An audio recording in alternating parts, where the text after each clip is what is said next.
Evening, good night, जो भी आप लोग कर रहे हैं, दिन भर सो रहे हैं। आज हम लोग फिर से अपने नेक्स्ट लेक्चर के संग आ गए हैं।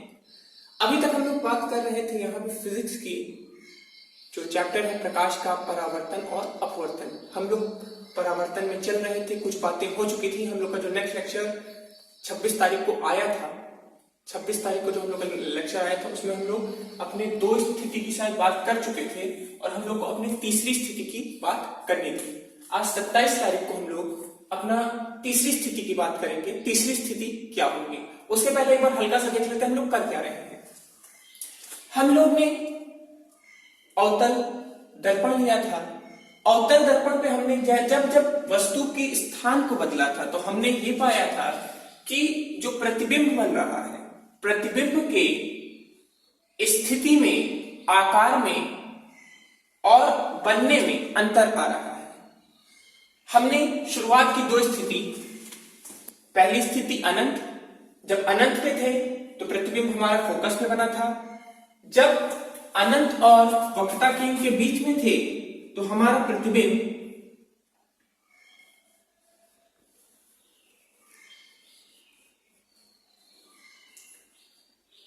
फोकस और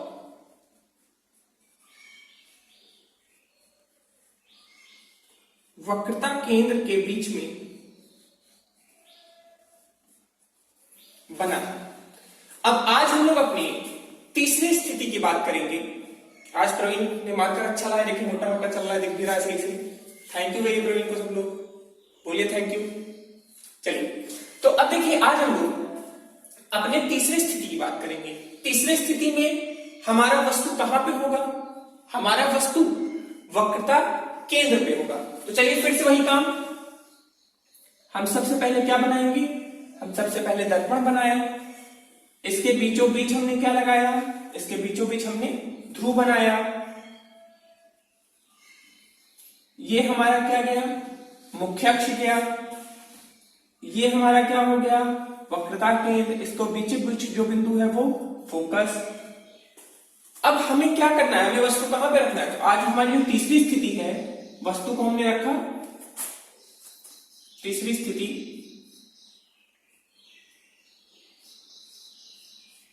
वस्तु है वक्रता केंद्र पे या वक्रता केंद्र पे बस लिखिए। तो वक्रता केंद्र पे है। फिर से वही तीन नियम थे कि जब प्रकाश किरण मुख्य अक्ष के समांतर जाता तो परावर्तन के बाद फोकस से जाता था। तो पहला नियम यूज कर सकते हैं, कोई दिक्कत नहीं। पहला नियम हमने यूज कर लिया, मुख्य अक्ष के समांतर गया, समांतर गया, परावर्तन हुआ, कहां से जाएगा? फोकस से जाएगा। दूसरा नियम का इस्तेमाल कर लें। तीसरा, इसलिए तीसरा भी क्यों नहीं कर पा रहे हैं ये समझिए।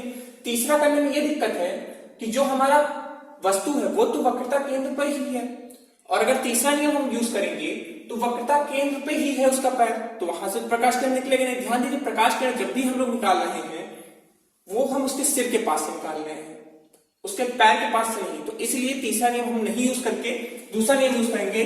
हमने क्या किया? फोकस से भेजा, परावर्तन हुआ, और जैसे ही परावर्तन हुआ जो प्रकाश किरण है वो किसके समांतर हो गई? वो हमारे मुख्य अक्ष के समांतर हो गई। इस लाइन को भी थोड़ा सीधा कर देते हैं।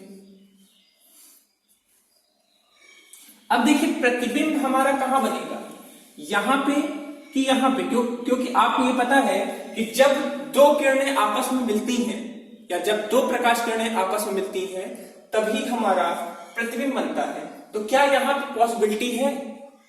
यहां पे कोई भी पॉसिबिलिटी नहीं है, या यहां पे प्रतिबिंब नहीं बनेगा। क्यों? क्योंकि यहां पे जो एक किरण निकल रही है वो हमारी आपतित किरण है, और ये जो किरण है ये हमारी परावर्तित किरण है। ध्यान दीजिएगा, प्रतिबिंब तभी बनेगा,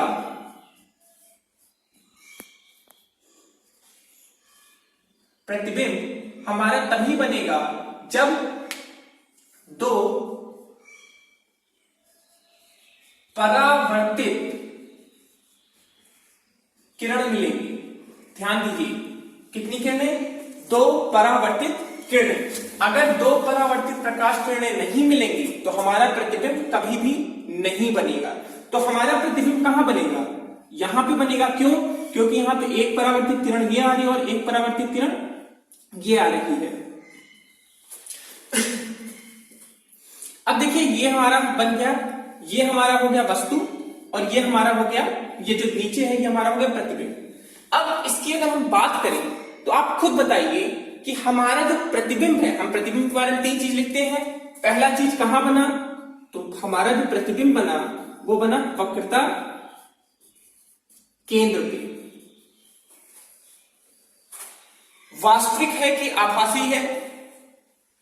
हमने आपको पहले बताया है, फिर से एक बार रिवाइज कर लेते हैं। जब भी प्रतिबिंब नियमतः बने, मतलब हमने नियम का यूज किया, अपने आप बन गया, नियमतः बना, तो ये जो प्रतिबिंब होगा वो होगा वास्तविक।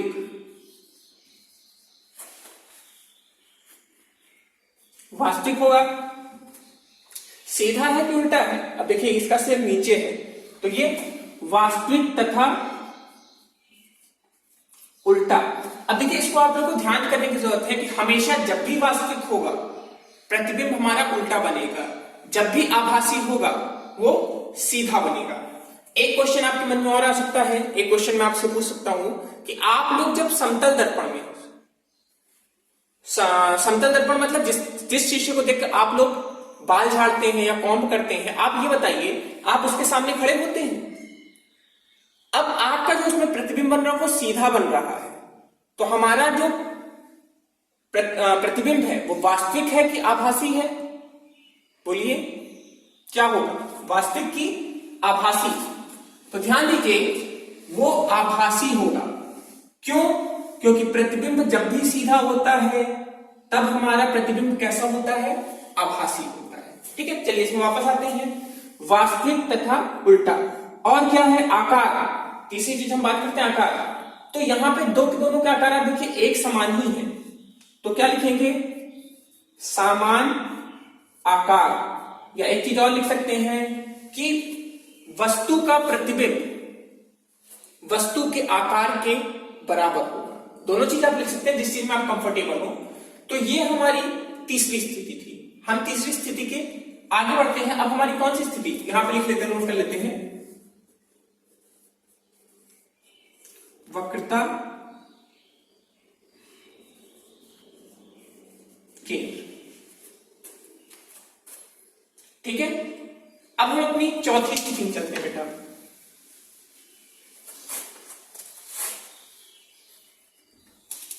खाए पिए घर का ये मार्कर है, इनकी छूट नहीं रहा है। आप लोग भी खाते पीते रहिए, साथ में पढ़ाई भी करते रहिए। अब हम अपने आ गए हैं स्थिति 4 में या स्थिति नंबर 4 में। ठीक है, अब बेटा यहां पे क्या है? फिर से हम क्या करेंगे? वस्तु की जगह बदलेंगे, वक्रता केंद्र तक पहुंच गए। अगली स्थिति जो है आप देख लीजिए, यहां पे वक्रता केंद्र और फोकस के बीच की है। तो हम कुछ नहीं करेंगे, ये हमारा बना दर्पण, ये बन गया हमारा ध्रुव,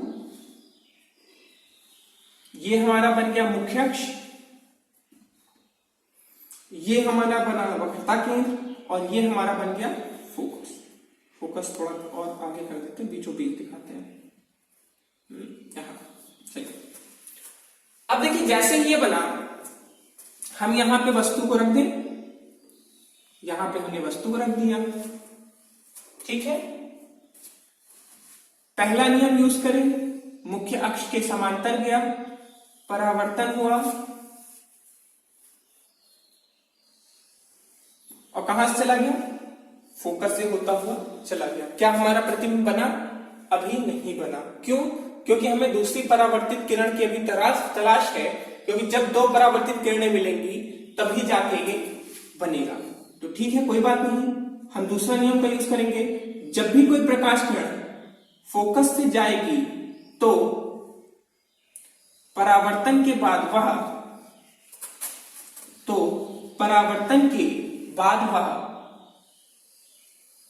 मुख्य अक्ष के समांतर हो जाएगी।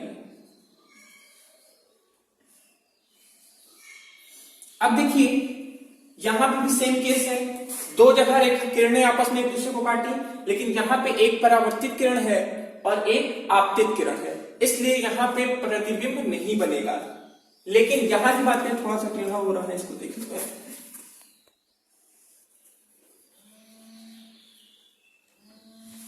तो यहां पे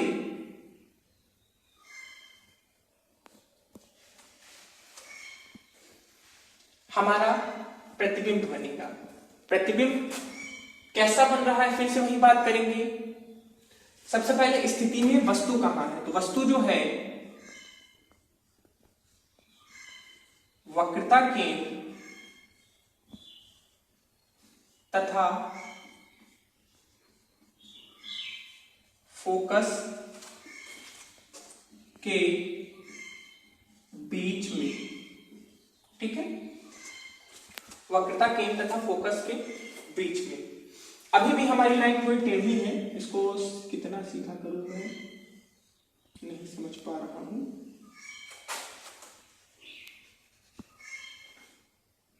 चलिए अब की बात उम्मीद करते हैं काफी हद तक सीधी हो चुकी है।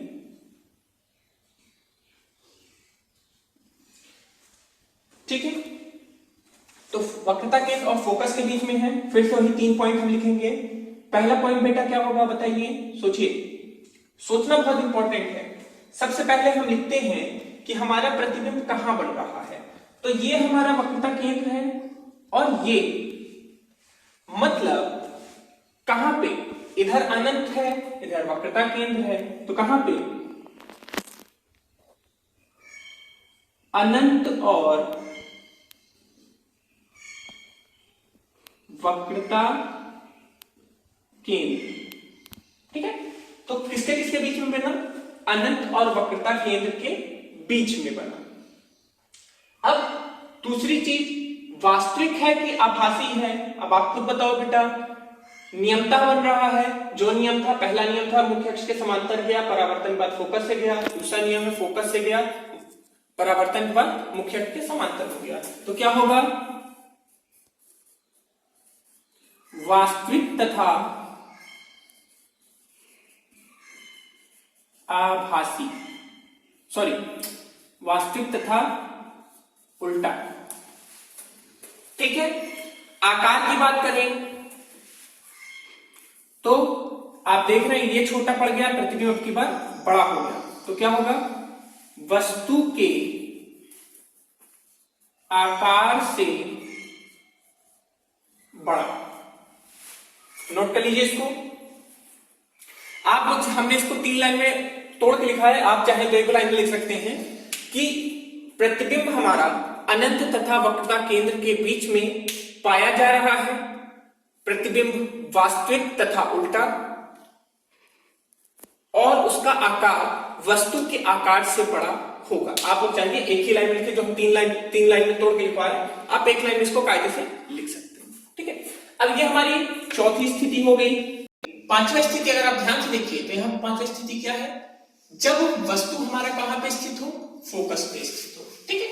तो हम यहाँ पे फिर से वही चीज, बाकी चीज हमारे पास बनी है, अवतल दर्पण, मुख्य अक्ष, ध्रुव, सॉरी पहले ध्रुव आएगा फिर मुख्य अक्ष आएगा, फिर यहाँ पे हमारा आ गया फोकस, यहाँ पे आ गया हमारा वक्रता केंद्र, ठीक है। हमने वस्तु को कहां रख दिया, फोकस पे रख दिया। पहला नियम यूज करें, समांतर गया, थोड़ी हमसे रेखाएं बहुत टेढ़ी हो जा रही हैं,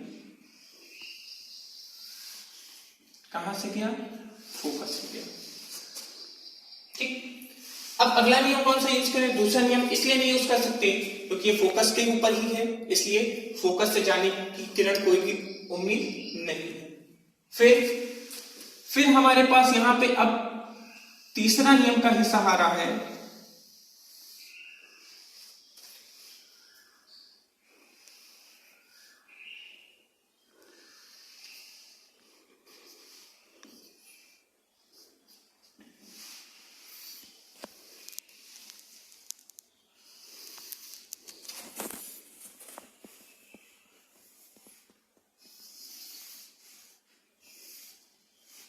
ठीक है। तीसरा नियम क्या होता है हमारा कि जब भी कोई प्रकाश किरण वक्रता केंद्र से जाएगी तो परावर्तन के बाद वो उसी मार्ग पर लौट जाएगी। तो प्रकाश किरण देखिए यहाँ पे वक्रता केंद्र से गया, टकराया और वापस चला आया। अब देखिए यहाँ पे एक चीज आप देख रहे होंगे कि ये दोनों मिले नहीं अभी, और आप भी जानते हैं कि जब तक दो प्रकाश किरणें आपस में मिलेगी नहीं या दो परावर्तित किरणें आपस में नहीं मिलेगी तब तक हमारा प्रतिबिंब बनना पॉसिबल नहीं है। सो अब क्या होगा बताइए।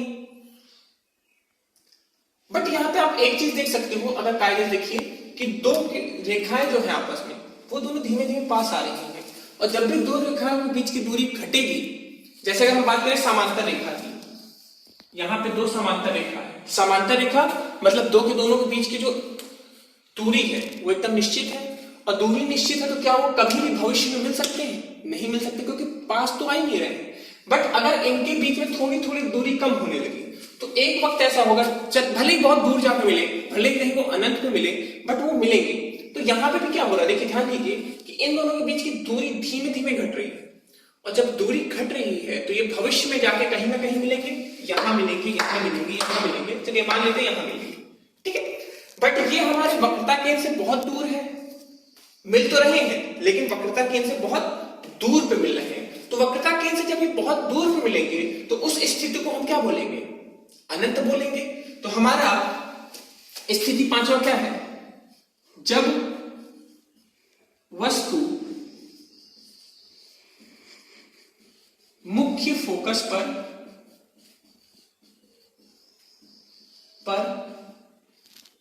स्थित हो, ठीक है। जब वस्तु मुख्य फोकस पर स्थित हो। तो अब हम बात करेंगे हमारा प्रतिबिंब कहां बना, कैसा बना, आकार क्या है। तो प्रतिबिंब हमारा बनेगा अनंत पे।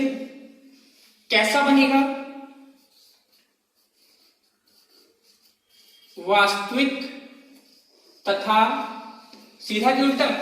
नीचे दिख रहा है मुख्य अक्ष के। देखिए एक चीज ध्यान रखिएगा कि मुख्य अक्ष के ऊपर जो होगा उसको हम सीधे में काउंट करेंगे, और जो भी चीज मुख्य अक्ष के नीचे होगा उसको हम उल्टा काउंट करेंगे। तो यहां कहीं बन रहा है मुख्य अक्ष के नीचे बन रहा है, तो वास्तविक तथा उल्टा। और आखिरी चीज आकार। तो आप देख सकते हैं इसका आकार इतना है, लेकिन अगर यहां से इसको काउंट करें तो यहां कुछ बनेगा, मान लेते हैं यहां या यहां, जितना बड़ा होगा। तो वस्तु के आकार से प्रतिबिंब वस्तु के आकार से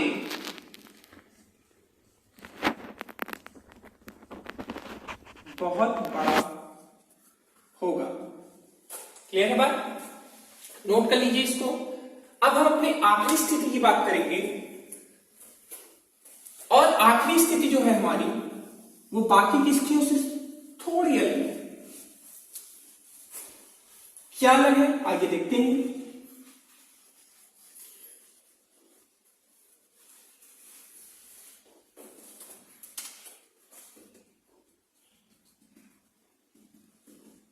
चलिए ठीक है। अब देखिए बेटा, यहां पे हमने फिर से वही फोकस बनाया, यहां पे हमने वक्रता केंद्र बनाया। ये हमारी स्थिति नंबर 6 है, तो हमने 6 वहां पे डाल दिया। छठी स्थिति में हमारा वस्तु कहां पे है? हमारा वस्तु जो है फोकस और ध्रुव के बीच में है, तो यहां कहीं हमने रख दिया। पहला नियम यूज करें, जब भी कोई प्रकाश किरण मुख्य अक्ष के समांतर जाएगी तो परावर्तन के बाद वो कहां से जाएगी? फोकस से जाएगी। चलिए ये नियम हमारा हो गया। दूसरा नियम ना भी कर सकते हैं, बट दूसरा नियम में दिक्कत क्या होगी? फोकस तो यहां पे है और वस्तु यहां पे है, तो दूसरा नियम के लिए हम सीधा तीसरा नियम लेंगे। जब भी कोई प्रकाश किरण वक्रता केंद्र से जाएगी तो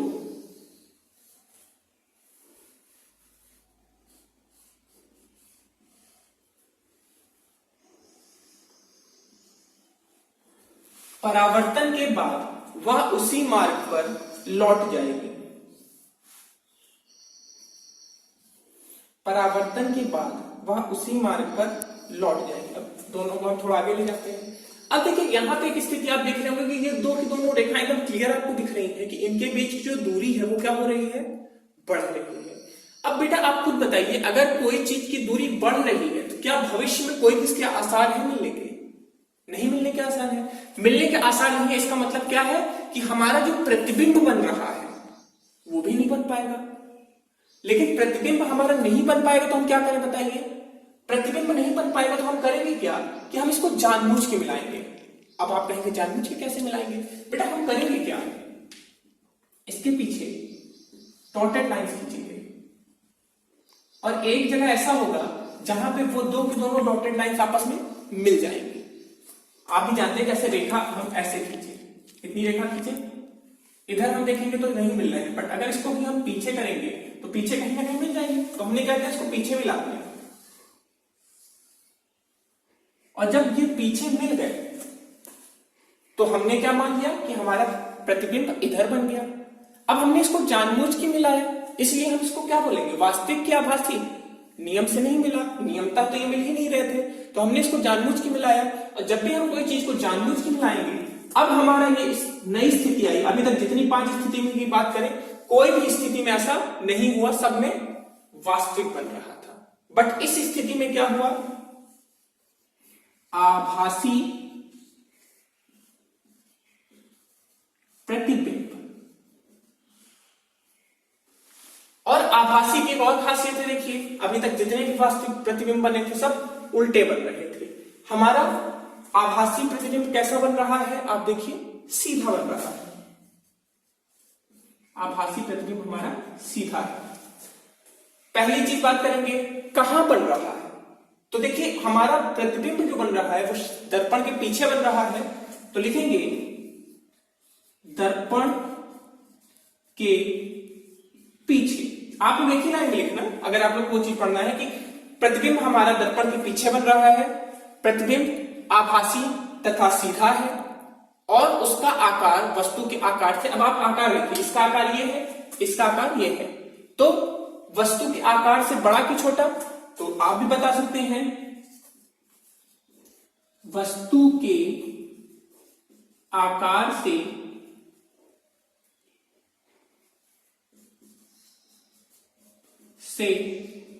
बड़ा। क्लियर है ना? तो ये हमारी 6 की 6 स्थितियां आज कंप्लीट हो गई हैं। उम्मीद करता हूं कि आप लोग इसको पढ़ेंगे। अब हम लोग के जो भी लेक्चर्स आएंगे 2 या 3 दिन के गैप पे आएंगे। क्यों? क्योंकि अब हम लोग के लेक्चर्स धीमे धीमे जो हो रहे हैं उनका टाइम पीरियड बढ़ता जा रहा है। टाइम पीरियड बढ़ रहा है तो आपको समझना भी पड़ेगा, प्रॉपरली आप उसको समझिए, कमेंट करिए। अगर कोई चीज नहीं आ रहा तो उसको आप कमेंट बॉक्स में नीचे लिख दीजिए या व्हाट्सएप ग्रुप पे हमारे भेज दीजिए, सो दैट हमको पता लग जाए कि आपको क्या नहीं समझ में आ रहा है, उसको हम एक बार फिर से डिस्कस कर सकें। अंत में जब हम लोग के सभी लेक्चर्स, इस चैप्टर के सभी टॉपिक्स खत्म हो जाएंगे तो हम एक बार फिर से कुछ एक वीडियो बनाएंगे जिसमें आपके जो भी डाउट्स होंगे, जैसे कई बच्चों का हमारे पास मैसेज आया कि अपसारी और अभिसारी में कोई दिक्कत है। कोई दिक्कत नहीं, जो चीज नहीं आ रहा उसको आप नोट करते चलिए। आपने हमें नोट करवा दिया है, हम उसके ऊपर एक बार फिर से वीडियो बनाएंगे और जो भी डाउट्स है उसको एक बार में हम क्लियर कर देंगे। जो लेक्चर है इसको कम से कम 2 से 3 बार देखिए, एक बार में नहीं समझ में आने वाला है, 2-3 बार देखिए। जब वो चीज आपको समझ में आ जाए उसको प्रॉपरली नोट बना लीजिए, फेयर कर लीजिए और उसके बाद आगे बढ़ते हैं हम लोग। ठीक है? वेल, आज के लिए थैंक यू। आप लोग को घर पे रहिए, सेफ रहिए, कोई भी दिक्कत, बाहर मत निकलिए, हाथ सोशल डिस्टेंसिंग मेंटेन रखिए। यही से हम आपसे छुट्टी चाहेंगे। Thank you.